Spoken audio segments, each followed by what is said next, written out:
left to right. Russell Westbrook. You love the Philadelphia Eagles. Let me get a hell yeah! What's up, everybody? It is Deibs, Mr. Crockpot on Twitter. Welcome to Party on Broad. The Philadelphia 76ers defeated the Charlotte Hornets 114-106. They moved to 6-3. Let's talk about the game. Joining us today, we have a special guest. Make sure you follow his podcast, Queen City Buzz. He covers the Charlotte Hornets and the Greensboro Swarm for the Painted Lions. It is Duffy. Follow him on Twitter at JackDuffyTPL. What's up, Jack? Hey, what's going on? Happy to finally join. It's been a while. Dude, welcome. Long time coming. Party on Broad.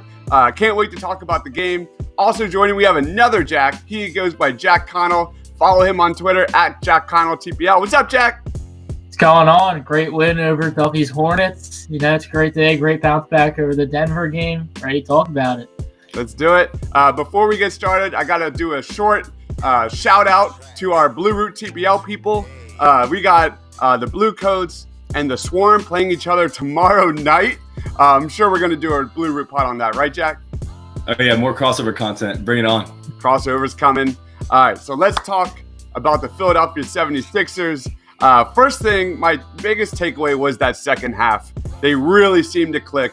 Most notably, they started to move the ball better. They started to rebound the ball because they were really lethargic in that first half. Jack Connoll, what happened in that first half, man? It just looked like everything was slow motion. I feel like they came in. I mean, no offense to Charlotte. I mean, they feel like, okay, it's just Charlotte. I mean, we should be fine. We're a much better team. And I guess they're being careless. They weren't being effective. Brett Brown got on their ear in the locker room at halftime. And they just came out like a second team, like a bat out of hell in the second half, and just took the game away. They played great. And I think one of the most frustrating parts of that first half was Cody Zeller, who finished the game with 24 points, 7 boards. He really gave the Sixers a problem when Joel Embiid came off the court. Jack Duffy, is this the Cody Zeller you've been seeing all season? Who is this guy? So, I mean, Cody Zeller's been hurt for the majority of the last 2 years. He's only played 82 games in the last 2 seasons combined. And when he's healthy, he's one of the most important players on the Hornets, if not the best, the second best behind Devontae Graham, I'd say at this point. Started the game, he's had 17 points in the first half, 5 rebounds. Four of those 5 rebounds were on the offensive end. And when Joel Embiid was off the floor, he just was dominating the boards. He didn't outplay Joel, but he had a good game, shooting 10 of 13 from the field, dominating the boards. And he's kind of the steady hand for this Hornets offense. A lot of young guys on the court. He catches the ball at the top of the key, slows everything down, high basketball IQ, he makes the right pass. So for this young Hornets team, having a veteran like Cody Zeller that can slow everything down for this team, especially in the half court where they struggle, was really big, and tonight it showed. Yeah, man, and when we talk about rookies, because I want to talk a little bit about your rookie, but we talk about Matisse Thybulle, man, he's really having a tough time with the Sixers, especially getting playing time. Brett Brown seems to be clearly sending a message to him. Maybe he's playing too reckless. I don't know what it is. But let's talk about PJ Washington, because you're covering this guy down in Charlotte, and he seems to be, a top 3 rookie right now. Tell us a little bit about PJ Washington. So basically, obviously, everyone probably saw the first game of the season, 27 points, 7-11 from 3.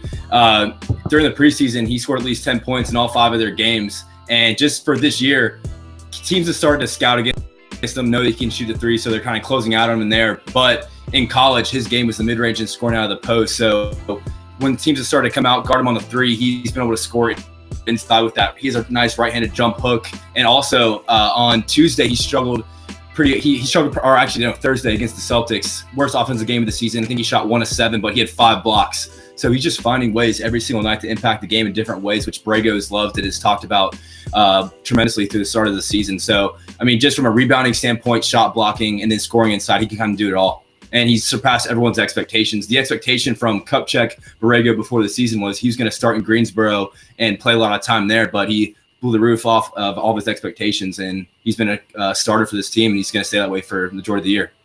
I think one of the biggest surprises of the Sixers season right now has to be the bench. Everyone knew the bench was going to be better this year, but you're talking about guys like Raul Neto and Furkan Korkmaz, because when you start this conversation about this game in particular, you got to start this conversation about Furkan Korkmaz. He finished with 17 points, 3 of 8 from 3. You see his confidence level just getting more and more and more. Jack, what's your take on Furkan Korkmaz? Is he a flash in the pan, or is he here to stay? I mean, literally, if you held a gun to my head and gave me 14 chances to name the 76er that would surprise everybody the most this year, none of my guesses would have been Furkan Korkmaz. This dude has surpassed every single expectation every single person in this country, this world has set out for him this year. His three-point shooting is one of the best in the NBA. He is playing so much confidence. He is just shooting amazing. As our friend Brock Lance likes to call them, the SpongeBob sneakers, the bright yellow sneakers every single night. I think he might be here to stay. His shooting, if his confidence stays how it is, I mean, shooters all get slumped. If he gets in a slump, he just has to shoot. I mean, he's at this point where I wouldn't be upset if he shot his way out of it. I mean, I think he's here to stay. I don't think he's going to become a starter, but he's going to be that bench scoring. Now, how we talked about possibly trade deadline for a shooter, yeah, that might help, but Furkan might be that guy. I mean, he's shown it so far. I mean, who's to say he won't be able to continue doing so? It's freaking crazy when you look at the box score and you look at 47 minutes between Trey Burke and Furkan Korkmaz, and you got 29 points out of those two guys. And speaking of points, Jack Duffy, I want to talk to you a little bit about Mr. Malik Monk. He had 15 points tonight in 27 minutes. What's going on with Malik Monk down in Charlotte?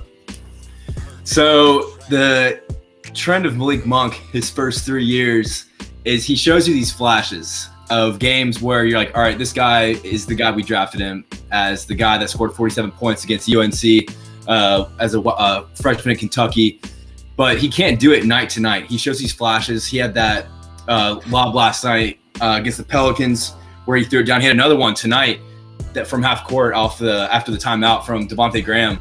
And he just shows these flashes of a guy that can be a spark plug off the bench, but he can't do it on a night-to-night basis. And that's something that we all want to see. Tonight, Terry Rozier got in foul trouble, got his fourth foul early in the third quarter. And Malik Monk came in and had 9 points in that third quarter, kind of brought the Hornets back. They never got back to that point. They were within 10 after starting the quarter.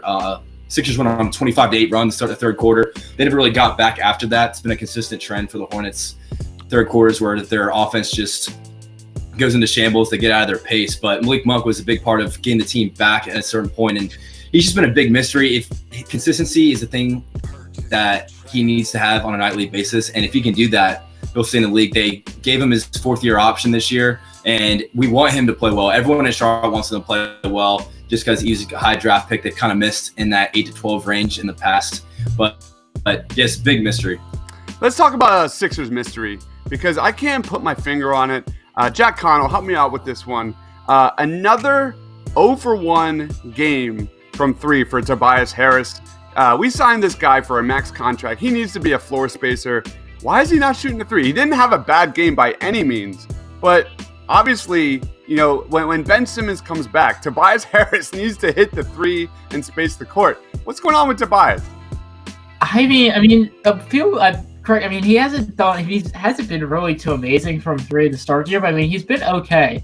I feel like he's at that point right now in these games where he has shooters around him, and it's better spacing of the team that he's not standing out that 3-point line. Maybe he's in that mid-tier range. I think he's not doing too bad with what he's doing, like you said.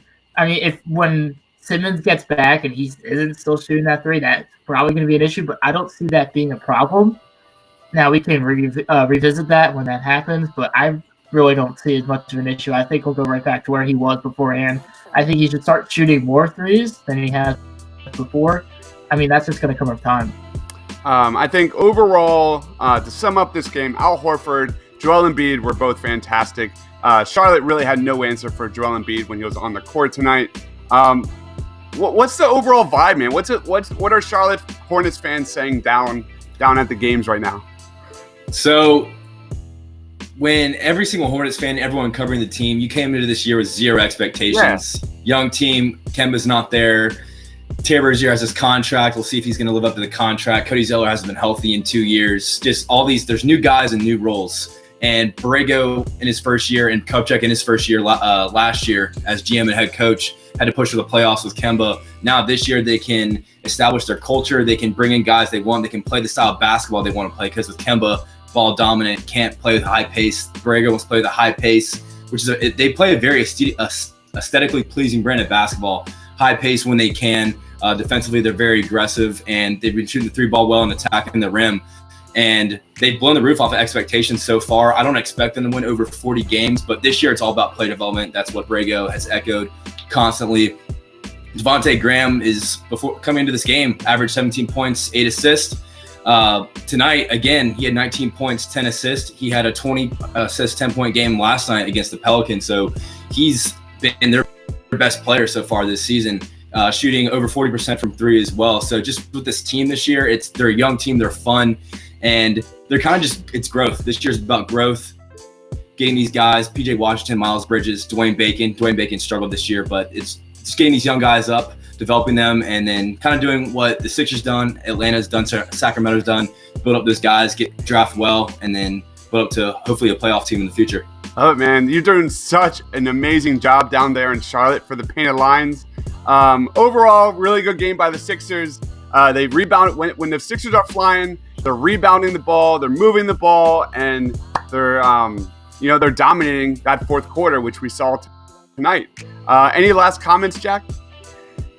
I didn't know what you're talking. The Sixers, they're playing great. They got a very easy stretch coming up. They got Cleveland. I think Miami's winning the next one. They have a lot of very easy games coming up. I think you're not going to see much of Simmons come up. They're going to try to rest him, make sure he's healthy, good to go for the long run. Even if you lose that game in Miami, you have so many other easy games coming up that you should be able to win without him. They've been playing great. It's a different style of basketball without him. It's a good style of basketball. I don't think it's very different. They're both styles of basketball are good with and without Simmons. They're just very different in their own ways, but they both are very productive. It's been interesting to see.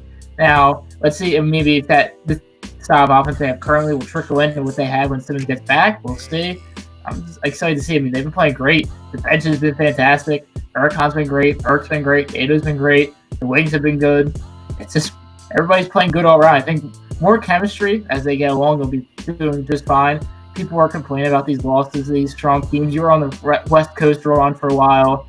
These were small margin games against some of the best teams out West. I'm really not that worried. Everybody's calling, firing, Brett Brown, all these crazy things. Everybody needs to breathe, relax. We'll be fine. It's going to be really interesting. A little forgotten man here is Shake Milton, who came out the season really strong, and he got hurt. And now Raul Neto, Furkan Korkmaz, all these guys are playing lights out. And that'll be really interesting to see because I think Shake Milton's going to be healthy rather soon. All right, last things last.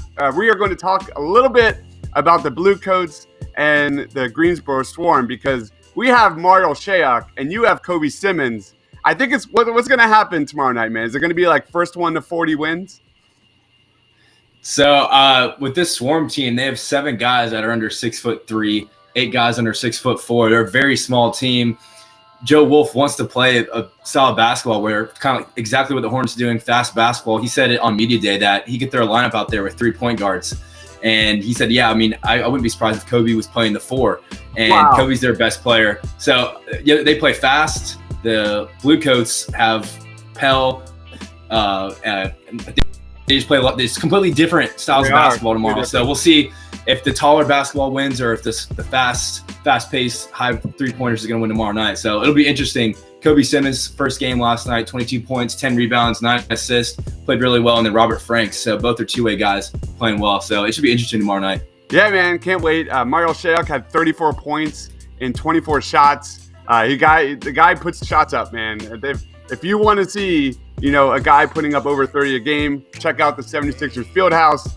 The Blue Coats do like to play fast, but it just didn't work out for them on Saturday night. Turnovers, bonehead plays, offensive fouls, all those things kind of came, together. It was a perfect storm of just a mess on offense. Make sure you follow the Blue Root. Make sure you follow Jack Duffy on Twitter @JackDuffyTPL and check out his Queen City Buzz podcast on everything Charlotte Hornets and Greensboro Swarm. Make sure you follow Jack Connoll on TPL @JackConnellTPL. I'm Mr. Crockpot. For myself, for Jack, for the other Jack. Thanks for watching, guys. Stay awesome.